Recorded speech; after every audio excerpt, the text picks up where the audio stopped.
विकास एक बहुत मेहनती और शरीफ लड़का है। उसकी पत्नी प्रिया और माँ गीता हर समय लड़ती रहती है, लेकिन वो बेचारा ना तो माँ को समझा पाता है और ना ही पत्नी को। उन दोनों की लड़ाई में नुकसान हमेशा विकास का ही होता है। एक दिन विकास थका हारा ऑफिस से घर लौटा। प्रिया, चाय बना दो ना, मैं बहुत थक गया हूँ। अपनी माँ से कह दो, बना देंगी। वैसे भी तो दिन भर खाली बैठी रहती हैं। माँ, आप ही चाय बना दो ना। पत्नी के बोलते ही माँ के पास आ जाता है। तेरी पत्नी के हाथ में मेहंदी लगी है क्या? बोल उसे, वो क्यों नहीं बनाती? आप दोनों से बोलकर ही गलती कर दी मैंने। मैं ही बना लेता हूँ चाय। बस ये बता दो, आप दोनों को पीनी है या नहीं? बेचारा विकास थका हारा ऑफिस से आया और चाय बनाने किचन में घुस गया। चाय बनाते बनाते वो सोचने लगा, क्या किस्मत है मेरी, कोई चाय तक पूछने वाला नहीं। ऑफिस से थके हारे आओ और खुद चाय बनाओ। हे भगवान, ये दोनों कब सुधरेंगी? विकास चाय बनाकर ले आता है। तीनों चाय पीते हैं। चाय पीकर प्रिया ने कहा, चाय तो बहुत अच्छी बनाई है आपने, मजा आ गया। आज बहुत दिनों बाद इतनी अच्छी चाय पी है। हाँ, देख ले, ऐसे बनती है चाय। तेरी तरह नहीं, पानी उबाल कर दे दिया बस। अरे कुछ सीख ले मेरे बेटे से। माँ जी, आप ही सीख लो ना कुछ। आप भी तो ऐसी चाय बनाती हो जैसे काढ़ा बना दिया हो। अरे अरे, फिर से शुरू हो गई आप दोनों।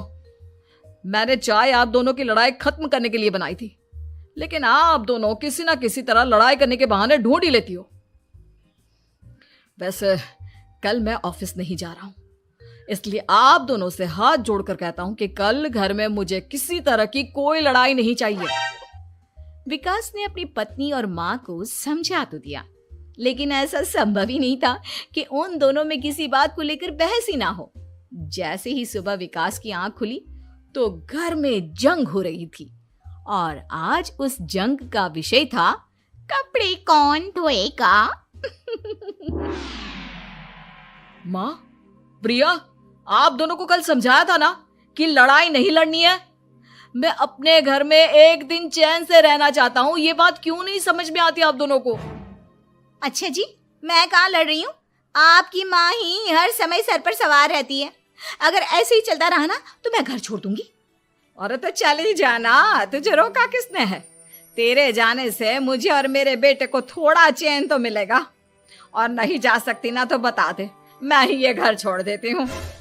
बस करो माँ, अगर ऐसे ही चलता रहा ना तो आप लोगों का पता नहीं, लेकिन मैं ये घर जरूर छोड़ दूंगा। अब ये बताओ, लड़ाई किस बात पर हो रही है?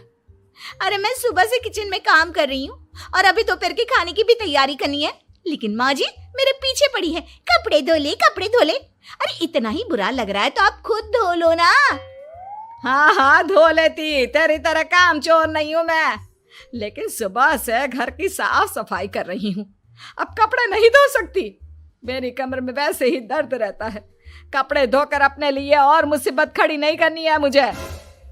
जब माँ और पत्नी का झगड़ा हद से ज्यादा बढ़ गया तो दुखी होकर विकास ने कहा, चुप रहो आप दोनों, चुप रहो। मैं हूं ना, आज मैं कपड़े धोऊंगा। माँ, आप घर की सफाई करो और प्रिया, जाओ तुम किचन में खाना बनाओ।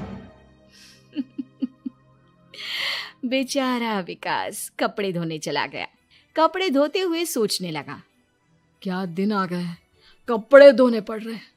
अगर मेरे दोस्तों को या ऑफिस में किसी को पता चल गया कि मैं घर पर कपड़े धोता हूं, मेरी क्या इज्जत रह जाएगी। सोचा था आज ऑफिस की छुट्टी है, आराम करूंगा, लेकिन इस घर में आराम कहां। विकास के दिन ऐसे ही बीत रहे थे।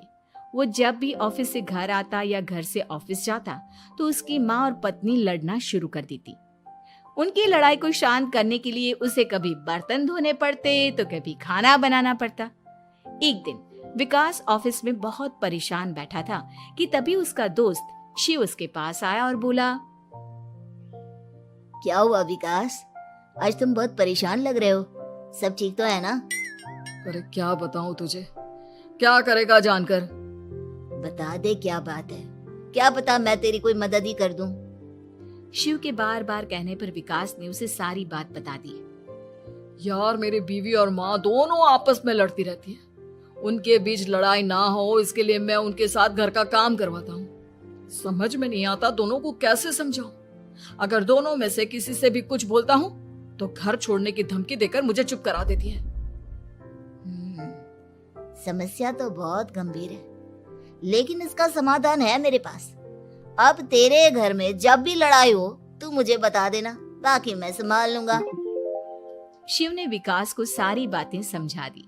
शाम को विकास घर पर पहुंचा तो वहां पहले से ही लड़ाई का माहौल था। क्या हुआ माँ, आज किस बात पर लड़ाई हो रही है? तेरी कामचोर पत्नी ने आज सुबह से बर्तन नहीं धोए। मैं बोल रही हूँ बर्तन धोने के लिए तो मुझसे लड़ रही है। और बेटा अब तू बिना मुझसे लड़ने मत लग जाना, नहीं तो मैं घर छोड़ दूंगी। हाँ प्रिया, क्या है ये सब? तुम क्यों माँ से झगड़ रही हो? अरे मुझसे क्यों पूछ रहे हो? मैं तो दिन भर काम में लगी रहती हूँ। अपनी माँ से पूछो, जब तक मुझसे लड़ नहीं लेती ना इनके दिन की शुरुआत नहीं होती। और अब अगर आपने ज्यादा सवाल जवाब किया ना तो मैं घर छोड़ दूंगी। हाँ। जब दोनों की लड़ाई हद से बढ़ गई तो विकास ने शिव को फोन किया। शिव अपने साथ 2 औरतों को ले आया। आप दोनों हमेशा लड़ती क्यों रहती हो? और आप दोनों को कुछ समझाओ तो समझ में नहीं आता, और ऊपर से घर छोड़ने की धमकी अलग से देती हो। अब एक काम करो, आप दोनों अपना अपना सामान उठाओ और निकलो यहां से। मैं अपने लिए नई पत्नी और नई माँ ले आया हूं। नई माँ और नई पत्नी की बात सुनकर गीता और प्रिया हैरान हो गई। गीता तुरंत बोली, हाय हाय बेटा, नई पत्नी तो लोगों को अक्सर लाते देखा है, लेकिन ये नई माँ कहाँ से ले आया? बेटा मैं ही तेरी माँ हूँ, ओरिजिनल। आपने मुझे इतना बड़ा धोखा दिया, आप दूसरी पत्नी ले आए। आप तो प्यार के बहुत बड़े बड़े दावे करते थे, आज आपने मेरे साथ इतना बड़ा धोखा किया। आप दोनों हर समय लड़ती रहती हैं और दोनों के साथ घर का काम मुझे करना पड़ता है। ऊपर से आप दोनों हर समय घर छोड़ने की धमकी देती रहती हो। और क्या करता मैं? आप दोनों ने मेरे सामने कोई और रास्ता ही नहीं छोड़ा। लेकिन ये दोनों बिल्कुल ऐसी नहीं है। ये दोनों बहुत अच्छी हैं, आपस में कभी नहीं लड़ती और तुम्हारा बहुत ख्याल रखेंगी। अब या तो तुम अपनी पुरानी माँ और पत्नी से बोल दो कि ये घर छोड़कर चली जाए, या फिर तुम ये घर छोड़ दो। तुम अपनी नई पत्नी और नई माँ के साथ मेरे घर में रह सकते हो दोस्त। जब बहुत बोलने के बाद भी गीता और प्रिया घर छोड़ने के लिए तैयार नहीं हुई तो विकास घर छोड़कर जाने लगा। विकास मेरे बच्चे, बुढ़ापे में अपनी माँ को छोड़कर मत जा। मैं तेरे बिना नहीं रह सकती। आज के बाद मैं कभी भी बहू से नहीं लड़ूंगी। मुझे माफ कर दे मेरे बेटे। मुझे भी माफ कर दो। अब मैं कभी भी माँ से या आपसे घर का काम नहीं करवाऊंगी और ना ही मैं लड़ूंगी। सारी बात ठीक है, लेकिन ये जो आप दोनों बात बात पर घर छोड़ने की धमकी देती हो, उसका क्या? प्रिया और गीता एक साथ बोल पड़ती हैं।